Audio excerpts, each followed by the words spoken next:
welcome back to Open Your Eyes. Our first conversation, we'll be talking about mental health in different generations. It's a very important conversation. It's a very important conversation. I'm actually very interested to hear what our guests have to say. Yeah. But let's jump maybe if they could help me.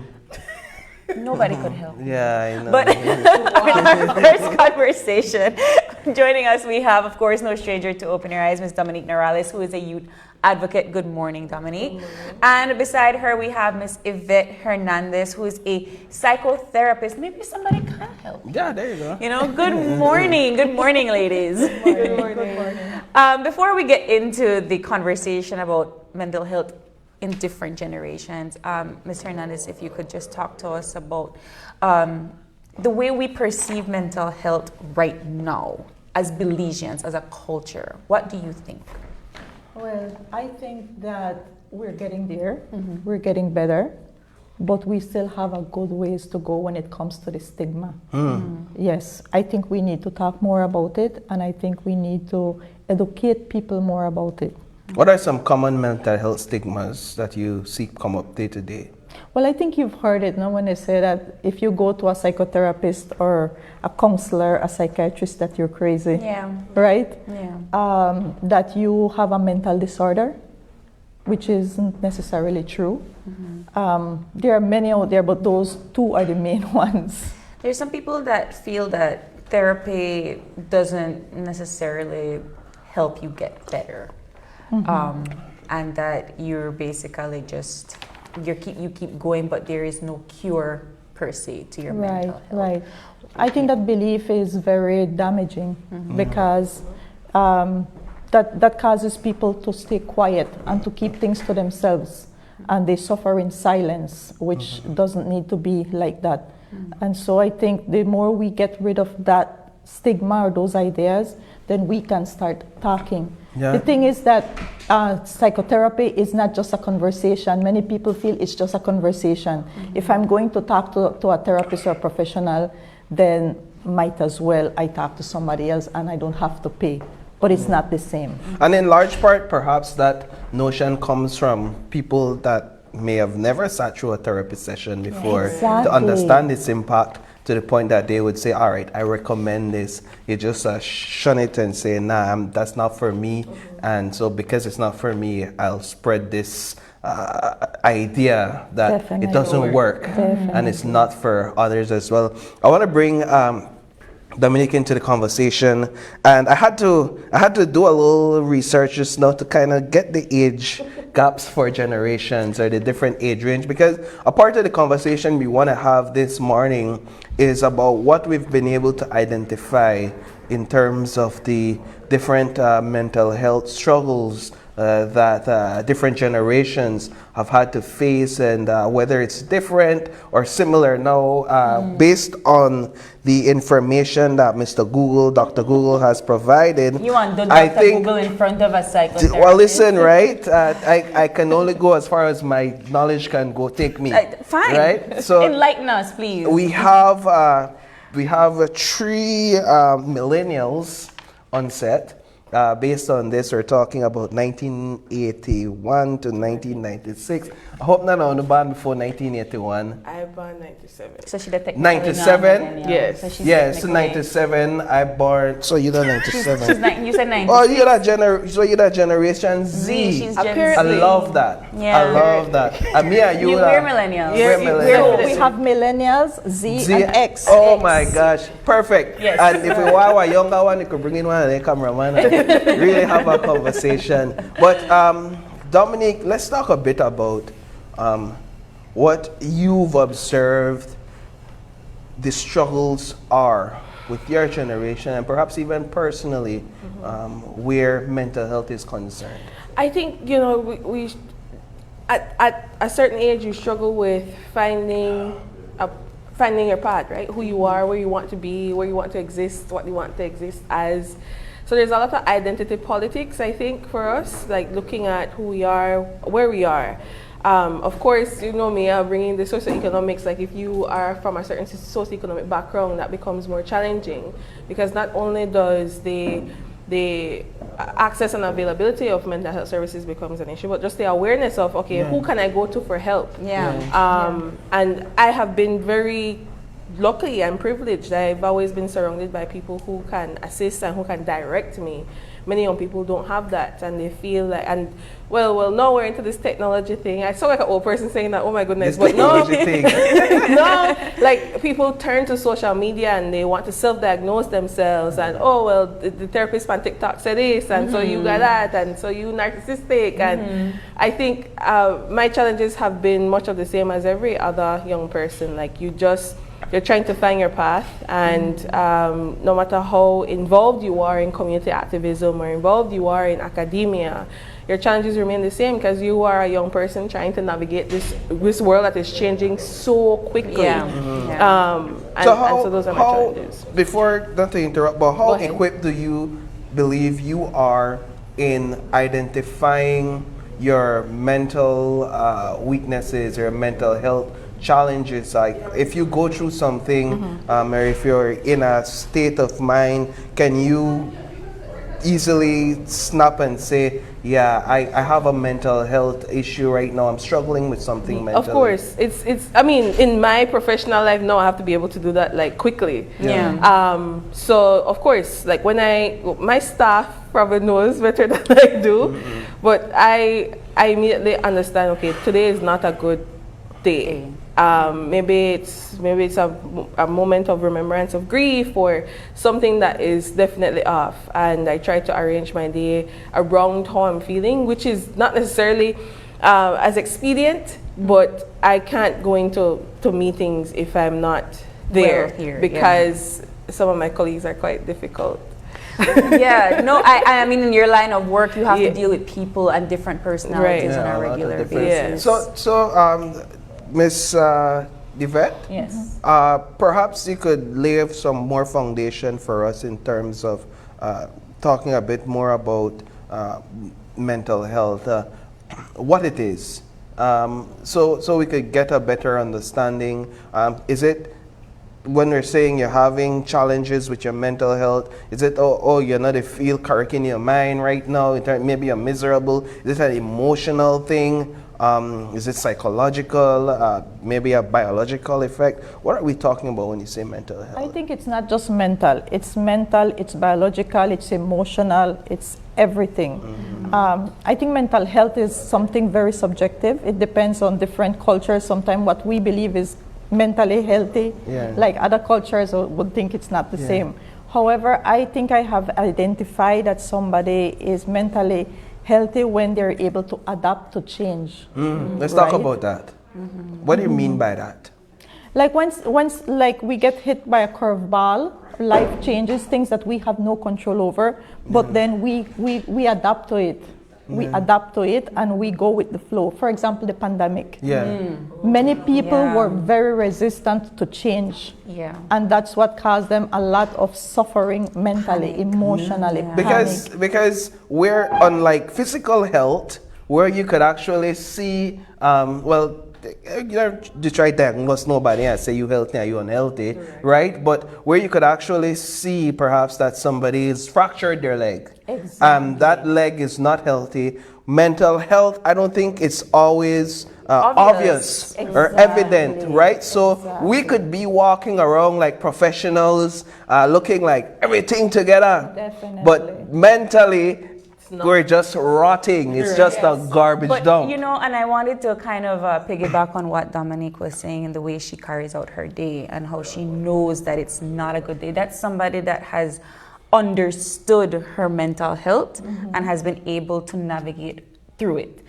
Not a lot of people are able to do that. And a lot of people end up, burning out or, falling into a deep depression, if you will. I think that millennials, I always say that we were a guinea pig generation because we were the generation that was pushed to go to college and we were the generation that was pushed to get a degree and then work afterwards. And that's why we wonder, well, how is it that my parents at 30 has a house with kids and I'm still trying to figure out my life choices.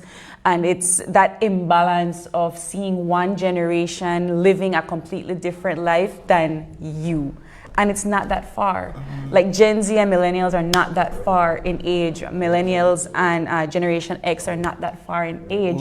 It's the acceleration of the world changing so quickly that we're not able to fully grasp all of these changes at once. That's how I see the different generations of mental health. When it comes to the new forms of like technology and trying to understand, like, you ever try teach Gen Zs? You ever try like teach a course? You teach, right? Okay, and you are a Gen Z teaching other Gen Zs and then the next generation, which I don't really know that what, right? Okay, tell me if you are able to get through, or if they think you and then a bombale. Right? It's just a relational. It's very much that, but then it's frustrating because then you're trying to be able to make them learn. Well, listen, right? I think our parents used to say, "We don't know friends." So this our We don't know what. But this generation is different, right? Yeah. It's more about relationship. Yeah. Is that important in interacting? I think it's just important to establish that we have different roles in the classroom. And while me and you could laugh and talk and we have one or two jokes like that, there's a boundary. Yeah. And I think it's also, I think for me it's a plus because I'm able to recognize when my students are not doing well, depending on where they sit for the day or how talkative they are, if they're a very talkative student, or maybe on a day when there's an assessment and a student who usually does really well doesn't do as well. But you can tell, and I pride myself in making myself an approachable person to my students in particular. Different Dominique for different settings. So I'm very approachable to my students. I think it helps build that relationship, and it really helps them learn because learning is a dynamic experience, and I don't want to create an environment where it's a closed environment where either the boss and you just there for this. And I don't got my degree, so this stuff for you. Like you have to there. And that's a different in generation mentality. But let me ask you something, Dominique. Before we get into that question, Sarah Pablo, we are joined by another guest. Correct. Yes. How can I not notice? No. Well, Mr. Alexander, no stranger to the morning show. My brother, thank you for joining. I have a question for you, but I want to just piggyback off something Dominique had said, and I want to know what is it that you do when you begin to realize your mental health is deteriorating, and are there good and bad habits perhaps that you've realized in your own life that you've selected here or there to tackle those mental health issues? That's a question for all of you across the board. Yeah, perhaps. My reaction is to usually move away because I don't know what my reaction to anything is going to be. So maybe somebody coming into an issue, and on a regular day I could handle that, but today I know I'm going to deal with that really badly and probably destroy some relationships that I probably shouldn't. So I would, like, if I have a day full of meetings, for example, I will try to switch some meetings online where there's not a lot of socialization required.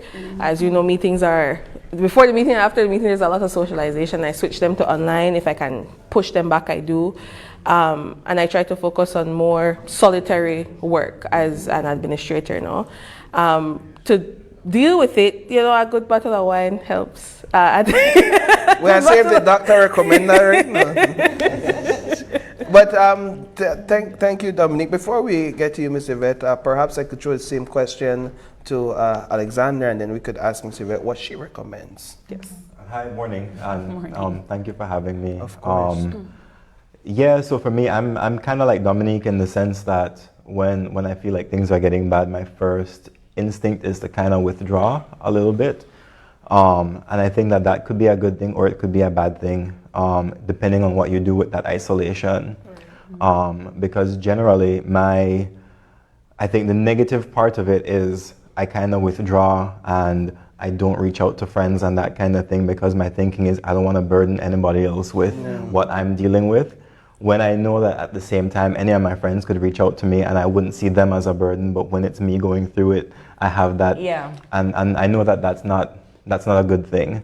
But the other thing is, I think when you've been dealing with, and when you've been paying attention to your mental health for a while, you start to know what works for you. So the positive thing is, like, when I'm in that space, I could get back to some of those habits, making sure that I'm get back to like mindfulness, meditating, journaling, making sure I'm exercising, and then even just normal things that you're supposed to be doing on a daily basis, like drinking enough water and eating healthy and getting enough sleep. All of those things like contribute to your overall mental health as well. I think just thinking about all the things you have to do is a mental health struggle in and of itself. Like, I'm not drinking enough water, I'm gonna have a mental health breakdown immediately. Sorry, Paul, to cut you off, but you know what I realize is part of the trick to it is not thinking of it as things that you have to do. Trying not to think of it as tasks, like, oh, I have to do this, I have to do that, I have to do that, but rather think of it as, I love myself, so I'm going to take care of myself in these ways. Ms. Yvette, let's talk a bit about what we're hearing right now, what your recommendations are, and even personally for you. You're still human, right? Exactly. That was what I was going to say just now. We as mental health professionals, we have the tools, we have the education, we have a lot of things that many people don't have. However, we are still human. And so we have to recognize when we need help. And as a therapist, many people are surprised to know I have a therapist. I've never left doing therapy for myself. So that has helped me tremendously. I could imagine though, because you have to hear the thoughts of other people, and that in itself is a load, and you have to be able to unload. I've had to help people along the way, but yet life is still happening to me. Especially like during the pandemic, I was susceptible to anxiety as well, and depression as well because of the isolation. And so when I realized that as a therapist, I still need to be around people. I still need to have support, to have friends, and to have therapy for myself. That made a world of a difference. I wanted to touch on the generational aspect of this conversation, because we're all from different generations, like you said. Let's start with you, Ms. Yvette, and what was the conversation about mental health when you were growing up? It wasn't even a topic. Nobody spoke about it. We all suffered in silence. We didn't even know that there was such a thing as neglect, that there was such a thing as abuse. We didn't even hear the word trauma. All of that, those things are coming up now. And the generation that are the young people right now, they're hearing these things. Well, we didn't hear those things. We look back and now we say, oh, okay, we were suffering from depression or anxiety. But back then, there was no talk of it. And what do you think that did for your generation?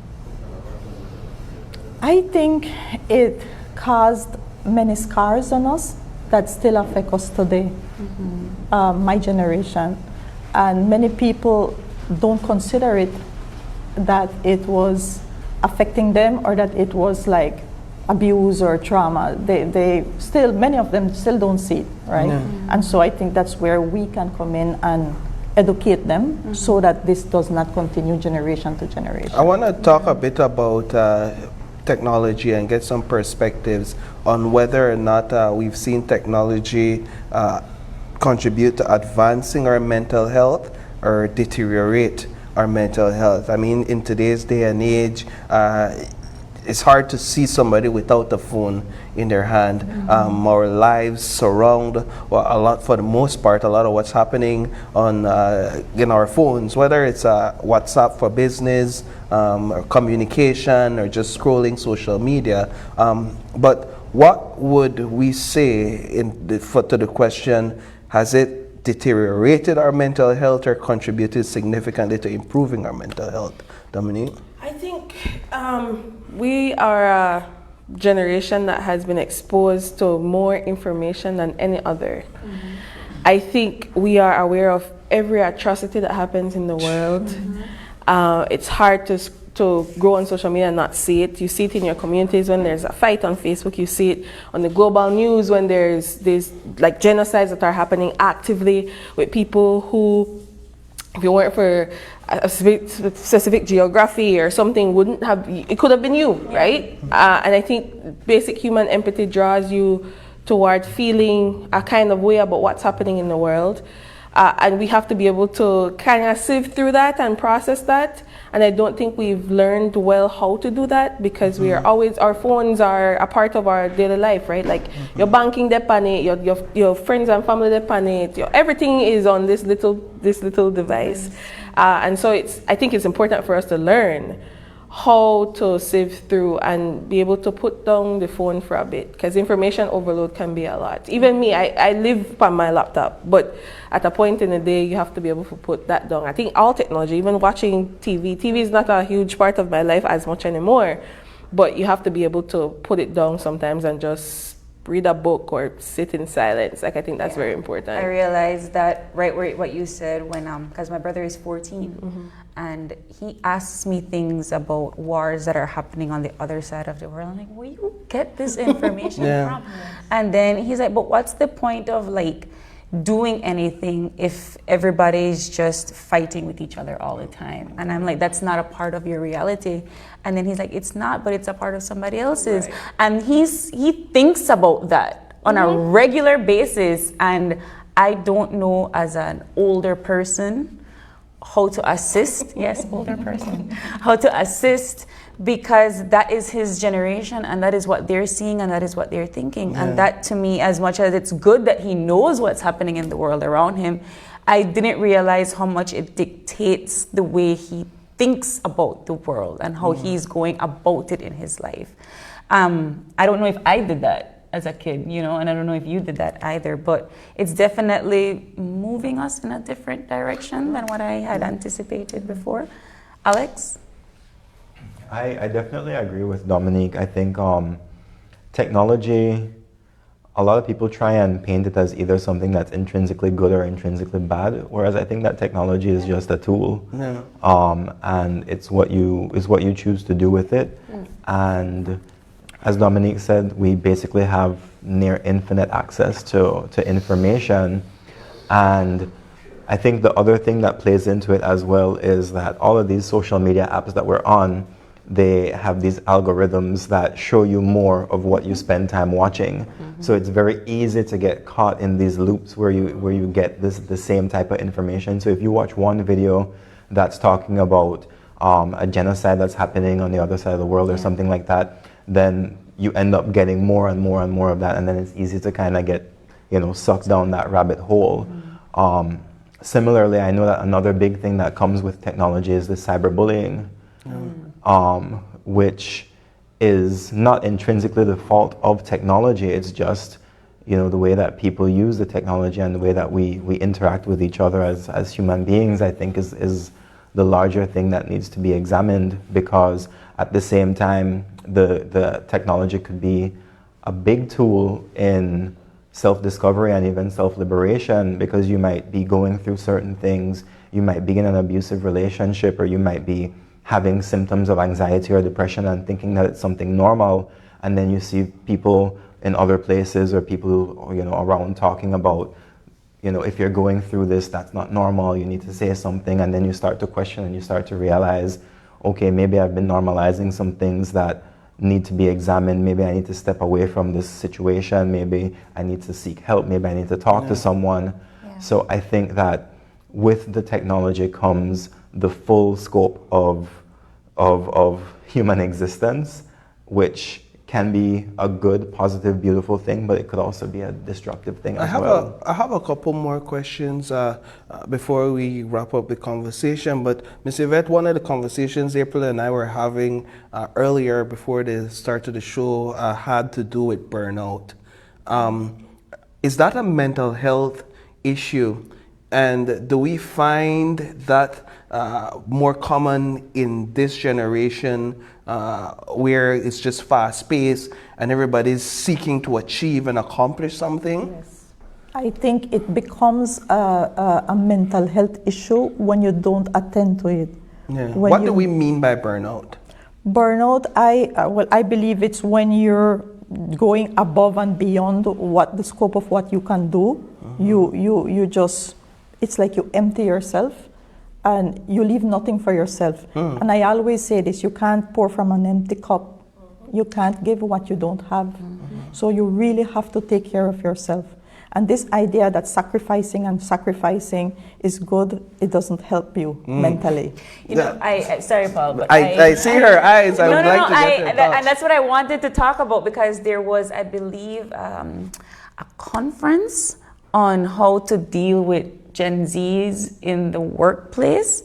I don't recall what I saw it somewhere on my newsfeed a couple of weeks ago, and it was just talking about this generation that doesn't want to go above and beyond in the workplace. That as soon as 5 o'clock hit, they go home, they leave.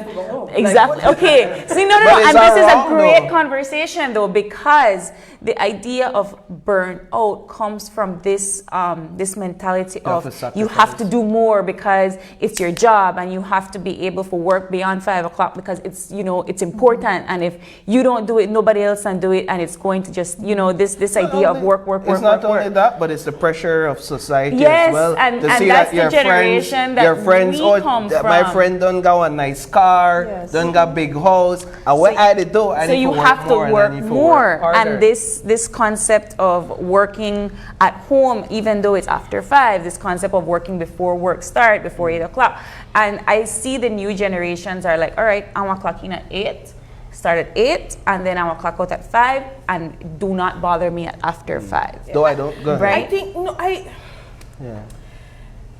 labor is a thing that has been pillaged for a very long time, and I think people have to be able to have boundaries. I think in my line of work, it doesn't stop because it's a social type of thing, right? So people have needs at times that are not convenient. Yeah. But also, like Miss Yvette said, you have to you're human too, and I think the reason why 8 to 5 was established is because you realize that people need rest. Yeah. People need, you're not a machine, and even machines need rest.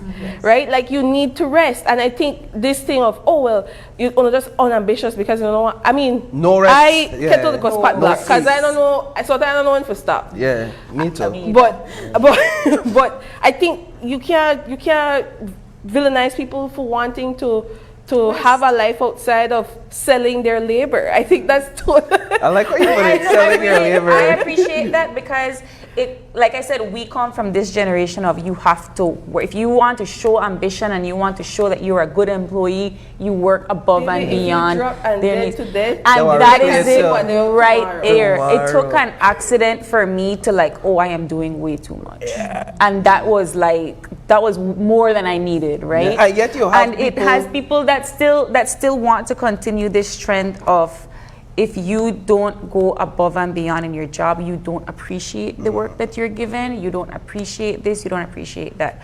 And that happens to me a lot, where I'm thinking about it, and I have guilt when I close my laptop and I go home at 5 and I don't do work. There is a level of guilt, and it takes me to move the laptop, to move the phone, to sit in my room and just like cuddle my baby Yoda and not do anything. Like, it takes a lot for me to do that, but I've learned that I have to. I teach my clients to feel the guilt, embrace it, sit with the guilt. Sit with the guilt. Yes, and do what you need to do. Take care of yourself.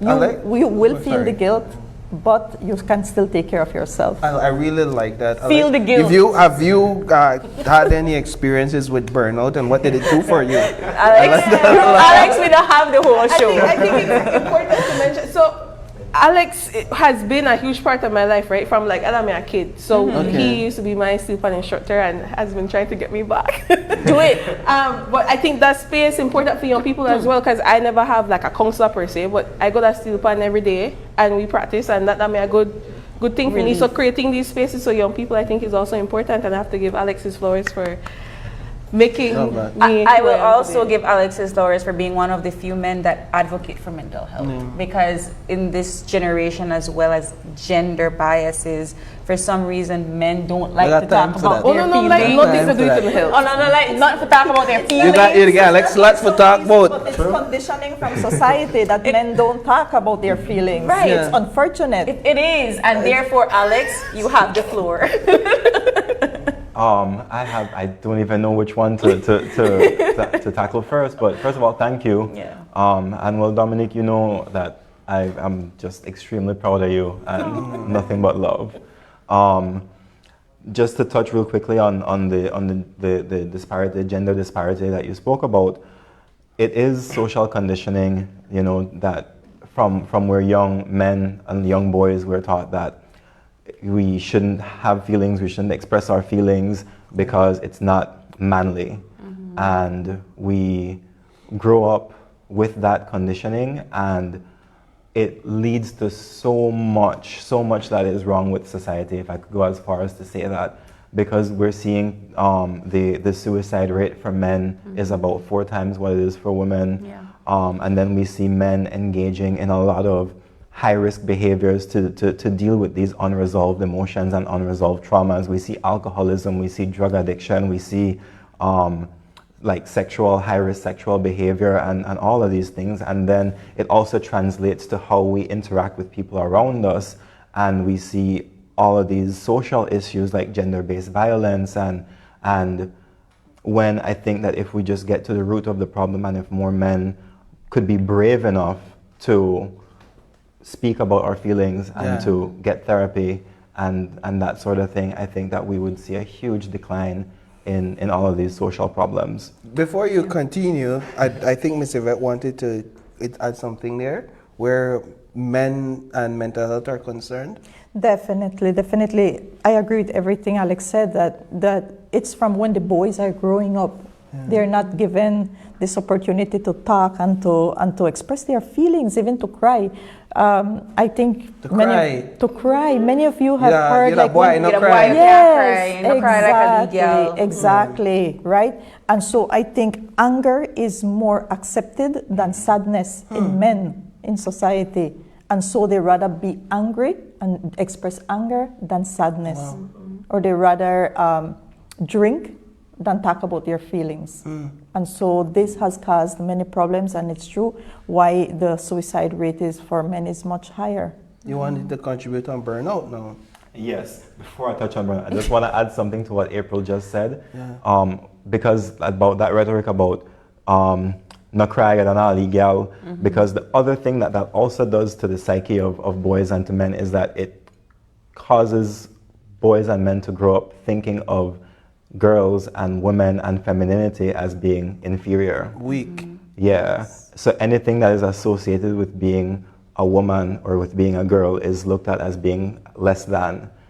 And I think that also contributes heavily to the gender dynamics that we see in society. This is just so insightful, Alex. I mean, I'm sitting here almost to catch cold seat and all, because this is just so insightful what you're saying, and other times we don't take time to process how those simple actions as guardians, parents, uncle, auntie, when we tell boys this and that, how it could impact them in the future. And as an intergenerational trauma, right? Where you don't talk about your feelings, so you also don't talk to your feelings about your kids. And then your kids don't do if I'm a dad and I see my son crying, instead of, I might feel a bit of restraint when it comes to going giving him a hug and say it's gonna be okay.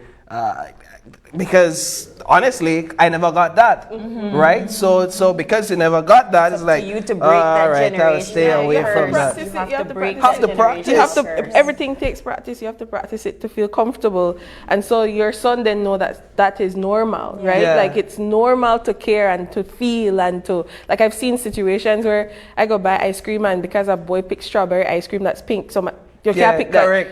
That's insane. Just give the kid the strawberry ice cream. Like, You know, and those are some things and then that goes back to, again, that those generational concepts, right?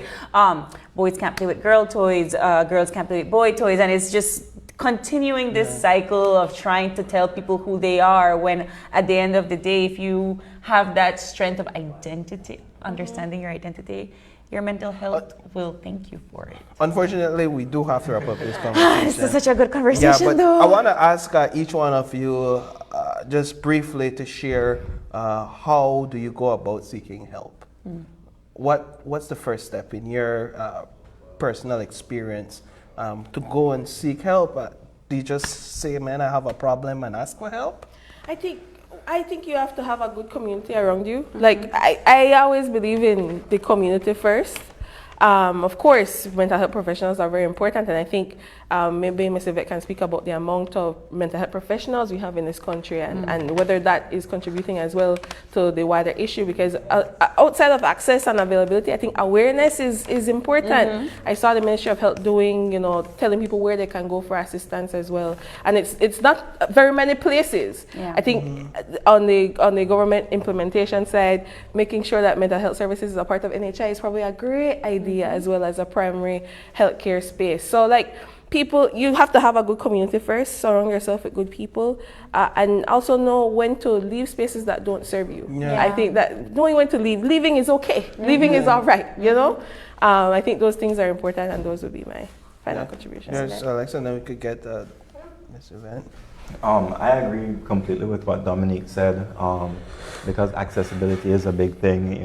If you're paying out of pocket, therapy is expensive, as it should be, because it's a vital service, and it takes a lot of not just training and expertise, but it also takes a lot of emotional labor from the person. So it should be something that is costly, but unfortunately that makes it not necessarily accessible to a lot of people, and to a lot of people who might need it the most. So I think that starting with community, and that's why it's important for us to create safe spaces within our families, within our friend groups, within our social circles, within our communities, and that way people could feel safe enough to come to us and say, hey, I'm not doing okay. Yeah. What would you recommend? How do you think I could get through this?